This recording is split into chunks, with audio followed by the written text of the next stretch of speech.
warahmatullahi wabarakatuh. Waalaikumsalam warahmatullahi wabarakatuh. Tapi pun bersama saya lagi Novelia Yulisin Sanggem di program podcast Jawa Ekang. Kali ini kita ada di segmen hukum.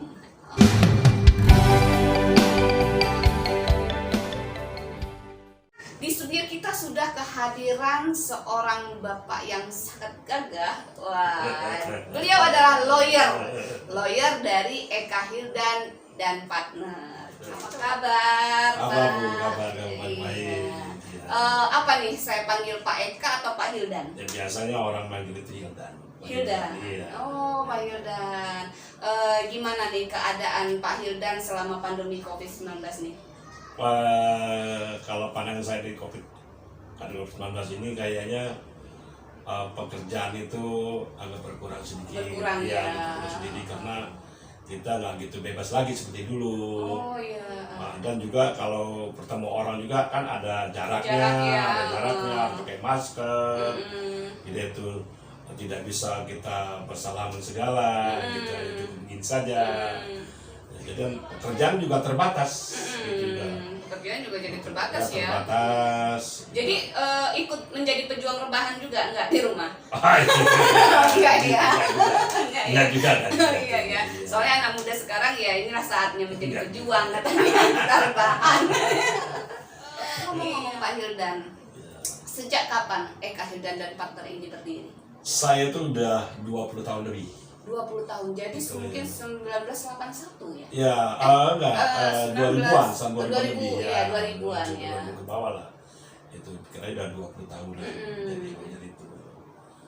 Ya, jadi bermacam-macam lah. Di lapangan tuh ada kendala di lapangan itu bermacam-macam yang kita perjuangkan. Apalagi ya. Banyak gitu, ya, banyak yang diperjuangkan oleh Eka dan partner ya. Sejak 2000-an ya, 20 tahun yang lalu. Nah, kasus pertama nih, apa tuh? Kasus pertama saya itu kenangan saya waktu saya di Metro. Di Metro? Iya, tugas saya di Metro pas tahun 2001. 2001. Iya. Apa tuh kasusnya? 365. 365 itu pencurian dengan kekerasan. Orang bilang itu perampokan lah gitu. Perampokan, Iya. Jadi kliennya adalah perampoknya? Iya. Aduh, ini. Jadi klien itu diajak disangkakan orang jadi perampok. Oh, gitu. Praduga ya. Iya, jadi mereka itu juga perampok. Datanglah ke saya minta bantuan kepada saya bahwa saya dituduh merampok. Dituduh merampok. Iya, ternyata dari persidangan kita ikuti, persidangan sampai terakhir persidangan ternyata si A ini yang diambil perampok ternyata tidak merampok, yang merampok orang lain. Iya. Jadi orang itu lihat wajahnya tidak tahu, suaranya sama dengan orang si A gitu. Karena suara. Dengan suara. Begitu dah hasil persidangan ternyata bukan, ada saksi lain gitu loh. Orang ini waktu saat kejadian ada di rumah. Ada saksi bahwa dia di tempat yang berbeda. Oh iya. Gitu. Wah, singkat ini hakim melihat ini ternyata bukan orang ini. Saatnya kan saksi-saksi itu saatnya kan ada 3 saksi saya hadirkan waktu saat sidang itu. Waktu itu pertama kali saya jadi lawyer itu. Ternyata bebas tuh orang tuh dari jeratan hukum. Alhamdulillah. Jadi disitulah saya mulai dikenal orang. Dikenal orang. Sudah di Metro saya tuh 3 tahun di Metro. 3 tahun. Oh, jadi awalnya di Metro. Di Metro saya. Karena SK saya jatuh di Metro. Jatuh di Metro. Setelah saya kembali di dalam kota Madia ini, akhirnya saya mulai dikenal orang. Terus saya bekerja sama di Pengadilan Negeri Tanjung Karang. Oh iya. Tanjung Karang itu jadi semua kasus-kasus yang sifatnya predio. Ya predio itu ibaratnya perkara yang tidak mampu. Yang tidak mampu itu dengan saya. Oh gitu. Jadi saya sulit, saya dari yang nggak mampu sampai mampu itu saya itu pengen itu. Jadi aduh saya ini udahlah untuk berpengalaman saya juga untuk menolong orang yang tidak mampu, yang benar-benar dalam kesulitan masalah hukumnya gitu. Maka saya bantu saya gitu. Terus saya terus mulai diorbitkan. Jadi diorbitkan salah satu TV lampu.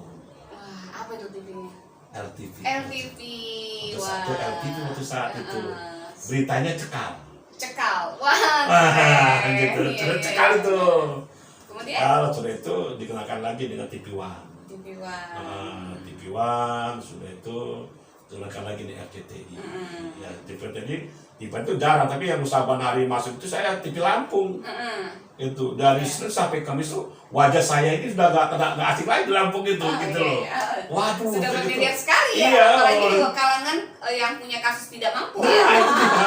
Oh ini Pak Hildan nih. Pak Hildan Oh, ini Pak Hildan nih. Tolong kita bantuin gitu. Jadi disitulah orang-orangnya tuh ini Pak Hildan nih yang nah. Jadi alhamdulillah juga saya tuh begitu itu saya terima kasih juga pada LTV. Iya.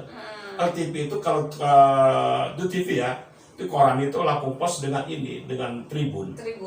Saya dulu yang waktu dengan Tribun juga.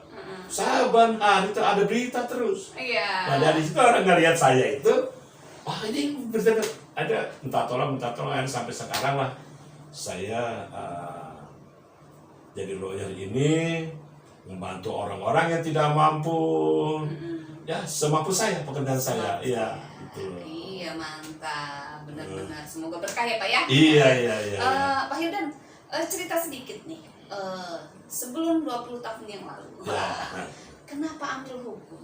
Kenapa ambil pengacara? Ya itu gini, saya dulu tuh saya tuh di bidang saya tuh basicnya tuh TNI. TNI, orang tua TNI. Bukan, saya tuh masuk TNI. Oh, cita-cita pengen menjadi TNI. Iya. Dan juga saya dulu kan dari resimen mahasiswa, dari Menwan. Setelah saya geluti, memang saya dari dulu kuliah ya itu tadi di bidang hukum. Ambil jalur hukum ya. Khususnya pidana. Hukum itu kan dibagi-bagi dulu. Memang kan. Ada ketertarikan Ada. Saya pidana karena gini, waktu ayah saya dulu kan ayah saya di kejaksaan. Jadi saya kan sering ngelihat orang sidang. Jadi kalau orang sidang itu kok kesian amat ya orang nih gitu loh. Oh, gitu. Iya, jadi waktu itu pas saya masih di SMA itu. Di SMA. Waduh kesian amat ya orang ini. Kok nggak salah kok jadi ini dihukum gitu. Ini pandangan kita dulu ya waktu saya di SMA. Di situ saya tertarik. Saya tertarik itu masuk dari tentara, TNI Akabri, saya memegang saya pulang. Pulang saya baru pulang tuh. Untuk SMA itu pulang saya dari Magelang waktu satu. Pulang saya Akabri. Terus saya kuliah. Saya pulang ambil hukum. Saya lihat, wah ini bagus nih. Disinilah saya akan menolong orang-orang yang tidak mengerti hukum, yang tidak dijolimi orang nggak salah kok jadi salah, orang salah kok jadi benar gitu kan gitu. Saya kuliah. Setelah saya kuliah lagi setelah gelar PS1, saya penasaran juga tuh, saya masih ikutin lagi, masih ikut lagi TNI lagi, sepak wamil saya masuk lagi, pulang lagi saya jadi itu. Ini kalau begini cara ini benar-benar saya ini sedikit, benar-benar saya gitu ini. As lawyer ini saya gitu. Waktu SMA dulu saya lihat tadi. Nah, saya ikut ujian. Ikutan ujian namanya dulu tuh pengacara praktek. Pengacara praktek. Praktek dulu. Iya. Pengacara praktek. Kalau dulu magang nih, Enggak. beda ya Pak? Beda. Pengacara praktek dulu kami itu pengacara praktek. Nah, sekarang udah keluar undang-undang tahun 2003. Itu makanya ada undang-undang advokat. Sebelum 2003 itu adalah pengacara praktek, ujiannya di pengadilan tinggi. Oh iya. Ya, kalau kita nanti mau jadi avokatnya kita ujian lagi. Iya. Gitu. 2 kali ujian nanti. Iya, dapat perkara misalnya dulu saya tuh pidananya 5, itu perdatanya 3. Baru kita ngajukan jadi avokat. Prosesnya gitu. susah juga. Susah juga, ya. iya, susah. Kalau sekarang kan mudah kayaknya. Mudah, gitu. Setelah magang sudah bisa ujian avokat, lulus disumpah menjadi advokat gitu. Makanya mungkin yang produk zaman dahulu itu lebih Ya, berkualitas mungkin kualitas. Kalau karena ujian harus ada kasus dulu guys, iya, baru bisa jadi advokat ya kan. benar. Saya dulu makan juga itu banyak. Kalau nggak makan kita malah nggak ngerti juga gitu. Benar-benar iya. Oh ya, Pak, kan dulu 3 tahun di Metro, kemudian di Bandar Lampung. Apakah sebelum di Bandar Lampung masih ada juga udah merajalela ke daerah-daerah? Sudah. Mana tuh? Jadi saya sampai nyebrang ke Pulau Lain. Oh, Iya, Pulau Lain itu. Sampai di ini Tanjung Pandan saya sampai di Jakarta, ada di Bandung, pokoknya luar kota ada. Luar kota provinsi khususnya. Artinya bukan hanya di Bandar Lampung Iya. guys, mana nih pengalamannya. Iya, kalau advokat office-nya nih, kantornya hari ini di mana? Hari ini saya kantor tuh saya buka waktu itu kantor di Jalan Es Parman. Jalan Es Marman. Es Parman lantai 2 itu. Sekarang ya kita berhubung ada COVID ini ya. Jadi kita akan jaga jarak tuh. Jadi kebanyakan aktivitas di rumah. Di rumah. Jadi orang-orang tuh datang ke rumah aja. Nah, jadi alamat rumah itu Jalan Darussalam nomor 8 Langkapura. Deket ya? Iya, di sini. ya. Oh ya ampun, pas turun Darussalam kaget saya ya ampun, itu tangga rupanya. Iya. Sekian banyak kasus nih. Kasus apa yang paling berkesan? Yang berkesan itu kasus pidana. Kasus pidana. Pidana. Yang nama pidana itu banyak yang saya jeratannya bebas demi hukum. Banyak itu, banyak sekali. Kayak orang disangka pembunuhan, ternyata dia nggak ngebunuh, terus disangka orang perkosaan, ternyata dia bukan yang memperkosa, gitu kan. Terus ada kasus narkoba, kan gitu. Oh jadi semua kasus sudah pernah? Iya sudah. Ya pokoknya saya spesialis di pidana. Spesialis di pidana, iya spesialis pidana. Ya perdata juga ada, tapi perdata ya nggak begitu banyak. Mungkin adrenalinnya berbeda ya ketika menangani kasus pidana dengan perdata. Iya. Kalau perdata itu sifatnya kita kan surat menyurat kan lebih banyak administrasi gitu ya. Terus tapi kalau ini analisa. Oh ya benar. Lokasinya apa gitu ya. Gimana kan nanti kan ada olah TKP. Itu yang buat jadi kayaknya semangat ya. Gitu. sesuai dengan jurusannya. Nah, kalau misalnya sahabat cowok Ekam nih ingin berkonsultasi, apakah membuka ruang konsultasi atau ya kalau ada kasus dulu baru bisa konsultasi atau kayak mana nih? Jadi kita misalnya ada orang mau konsultasi dengan kita, kadang-kadang orang ini kan kita kasih tahu, sudah tahu dia nanti jalan sendiri. Oh, jalan sendiri. Nah, kadang-kadang itu saya kasih gini, begitu dia mau konsultasi, saya tanya dulu. Ini bukan promosi nih, gitu ya. Saudara ini mau konsultasi atau menjadi klien? Kalau mau konsultasi, saya dulu itu per jamnya nilai sekian. Gitu. Ada nilai konsultasi. Terus kalau misalnya kita mau jadi klien, kita urus perkaranya, nilai juga sekian. Bicara nilai nih, apakah pernah ada kerjasama dengan pengadilan negeri ya? Untuk yang tidak mampu, apakah ada nilai yang 0% untuk orang yang tidak mampu? Ya memang itu tidak mampu, memang nggak bayar sama sekali. Keren memang ya. Tidak, tapi saya minta kadang-kadang gini, ada yang pura-pura yang ngaku susah. Semua ngaku susah kalau susah, gitu kan?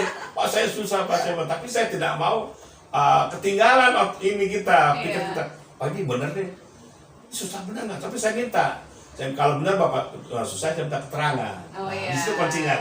Dari mana? Yang pertama dari RT. Setelah dari RT melalui ke kelurahan. Setelah dari keluar kita cek lagi, benar nggak alamatnya nih?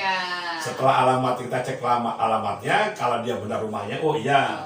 Kadang-kadang itu alamatnya tepat, tapi rumahnya bagus, ya kendaraan lain gitu. Itu yang namanya cicak mau ngadalin buaya. Jadi kita harus pandai pandai gitu loh. Iya, buaya dikadalin ya.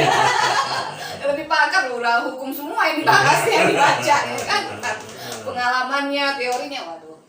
Dari saat kasus-kasus yang untuk yang tidak mampu ya, ada kasus yang paling sedih nggak kan? Karena dulu itu biasanya saya pernah lihat di media sosial ya, ada nenek-nenek maling coklat dihukum ya, karena hanya kelapar. Itu ada nggak kasus yang sedih tuh? Ada, tukang beca. Tukang beca, kenapa? Saya tukang beca itu merinding di badan saya nih.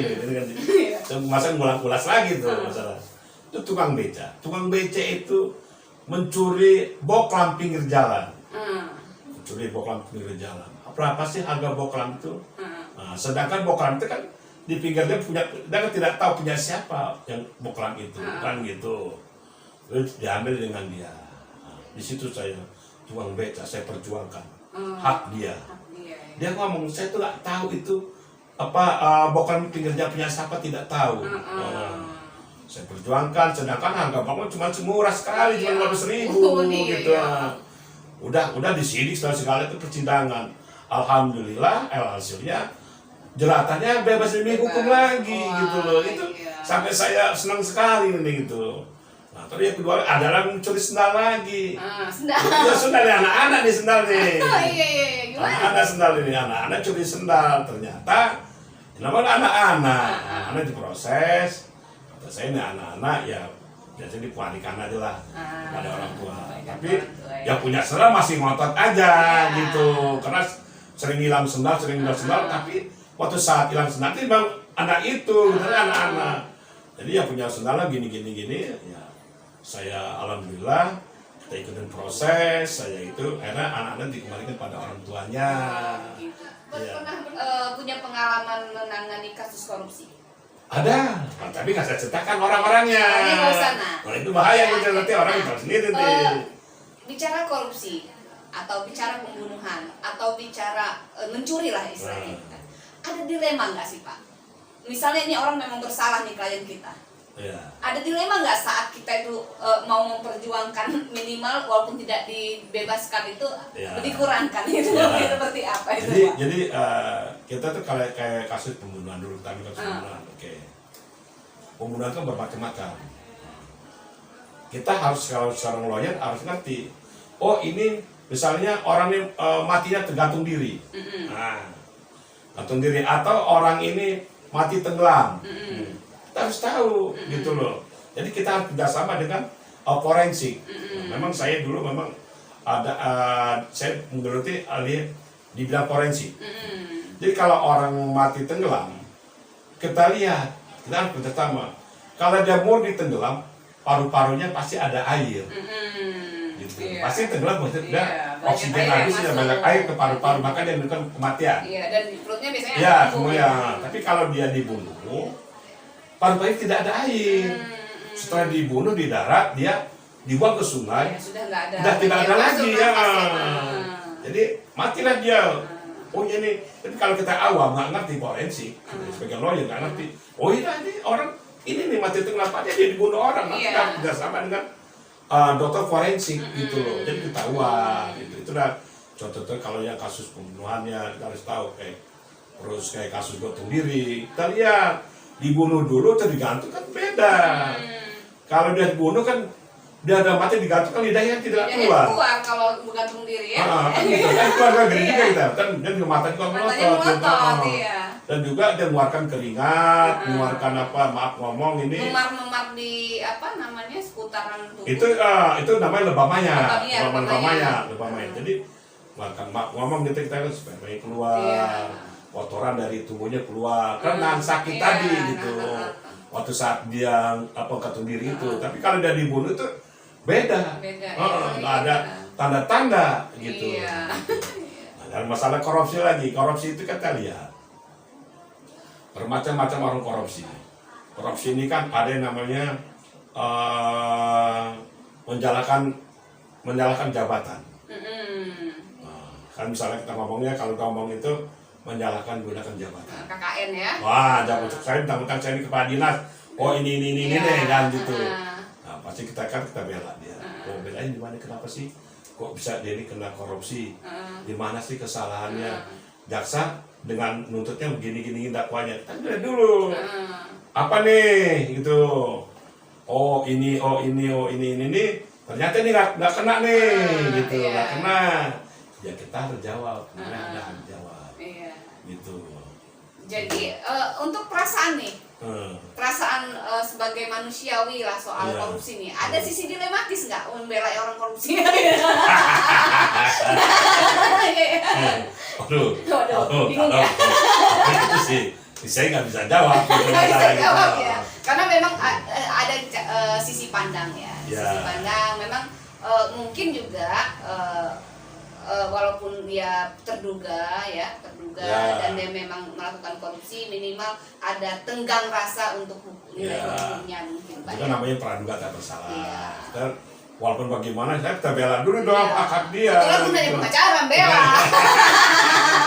Kalau dia Salah benar nanti Iya, kalau pengadilan yang gitu. memutuskan itu hakim. Hakim aja nanti salah benar Iya. gitu, nanti kami ke sana benar, gitu. kalau yang menuntut itu jaksa. Iya. Iya benar. Benar lah kayak gitu. Nah, suka duka nih selama 20 tahun menggeluti sebagai apa? Suka duka itu kadang-kadang kita dimarahi. Ini siapa yang berani Oh, marahin? orang Kalian ya? bukan klien, lawan kita. Oh, gitu. Oh, lawan Oh, iya. kita. Kadang-kadang udah kita dikatain, kenapa Bapak ini orang salah kok dibela-bela? Dia kan salah Pak, dia kan ngebunuh Pak. Kenapa Bapak bela aja? Oh, iya. Gitu. Kadang itu saya itu rumah saya itu banyak kedatangan itu dari aparat, dari organisasi LSM. Kenapa ini Pak Hildan Bapak bela dan bunuh? Saya jawab dengan saya berdasarkan surat kuasa khusus. Iya. Nah, setelah ada surat kuasa khusus, baru saya turun ke dalam kerana hukum ini. Oh iya ini udah oke lah Bu, gitu saya bantu, oke Pak, saya bantu Pak. Tapi kalau nggak ada surat kuasa khusus saya nggak berani. Itu gitu. adalah mungkin bagian dari resiko ya. Ya risiko sih itu, risiko sebagai lawyer memang itu tantangannya.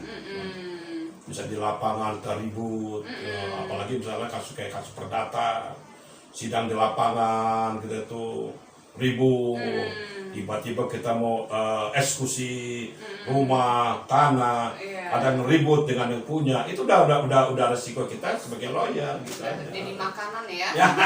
jadi santapan ini kayaknya kan ya. Ribet. Apakah menjadi lawyer ini sebuah jaminan untuk kesejahteraan untuk mencapai ekonomi, atau sebenarnya lebih baik jadi pengusaha? Seperti apa nih? Kalau pengusaha kan butuh modal. Iya, sukanya ini apa Ya. nih? Jadi saya itu memang saya jelaskan dari tadi.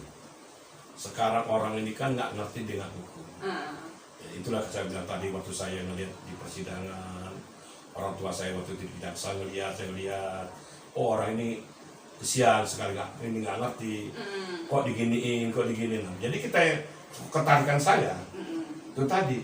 Nah, jadi saya harus membela orang-orang yang memang membutuhkan pertolongan gitu. Awalnya itu sebuah adrenalin untuk menyelesaikan sebuah kasus ya. Ya. Itu nggak dinilai uangnya dulu ya mungkin Ya. Oh. Kalau saya masalah materi itu ya lihat aja. Iya, Ya, karena itu yang kalau lihat. dia materi, beliau ini yang mengambil hanya materi, mungkin bukan orang yang tidak mampu yang dia geluti. Mungkin udah ini Kasus-kasus yang Iya. big Udah father banyak itu. lagi. Iya. Iya, benar-benar iya. Kalau nih sahabat cowok Ekam di luar sana yang sedang terjerat kasus, bingung mau kemana, kira-kira mau menghubungi Pak Hildan ini kemana nih? Oh, Selain bagus nih. Nah, Iya. silakan aja. Nah, saya kan sudah punya WA. WA-nya. Nah, WA-nya ada, nomor telepon saya ada, nomor telepon saya 0812 74 78 7862. Iya. Itu dengan WA-nya juga. Dengan WA-nya Iya, juga. silakan terbuka untuk apalagi untuk cewek akam gitu ya. Wah, bukan main nih. Terima kasih banget ya datang kunjungan kantor saya. Itu silakan aja kita nanti konsultasi. Nah, mudah-mudahan kita bantu deh. Siap membantu Pak Hildan. Nah, untuk media sosial, mungkin Pak Hildan kawan-kawan cowok Ekam pengen lihat nih yang pernah dilakukan atau keseharian dari Pak Hildan. Apakah ada media sosial? Ya, media sosial itu kadang-kadang cuman ya FB. Ya, FB ada. FB. Apa tuh? Itu Hildan aja. Hildan. Hildan. Hildan aja apa Hildan geh nih? Enggak. Pokoknya bacaan Hildan Hildan. gitu. Hildan itu aja Hildan aja. kadang-kadang di grupnya ada, di Facebook juga ada, itu namanya itu iklan tadi itu. Nanti untuk deskripsi rumah atau kantor dari Pak Hildan, WA-nya, teleponnya, dan FB-nya nanti kita tulis di deskripsi. Jadi untuk sahabat yang ingin berkonsultasi, yang ada lagi bingung, terjerat sesuatu sehubungan dengan hukum, jangan sungkan. Jangan sungkan, silakan. Sudah tertera. Eka Hildan dan partner. Oke, Pak Hildan, bincang-bincang yang sangat seru seputar hukum dan pengalaman dari Eka Hildan dan partner. Masih banyak sebenarnya yang pengen saya tanya. Sebenarnya masih banyak, iya. Cuma ya apa jua ya waktu itu. Waktu Karena ada antrian guys. Iya. Oh ya, terima kasih Pak Hildan sudah berkenan hadir di studio Kicau Eka. Sebuah kebanggaan bagi kami bisa hadirkan di kursi panas di kursi studio Cawa Eka. Semoga apa yang dilakukan oleh Pak Hildan atas usaha-usahanya membantu masyarakat khususnya yang tidak mampu untuk bagian hukum ya, bagi bagian-bagian hukum mendapatkan berkah dari Allah Subhanahu wa taala, semakin sukses, maju terus. Amin.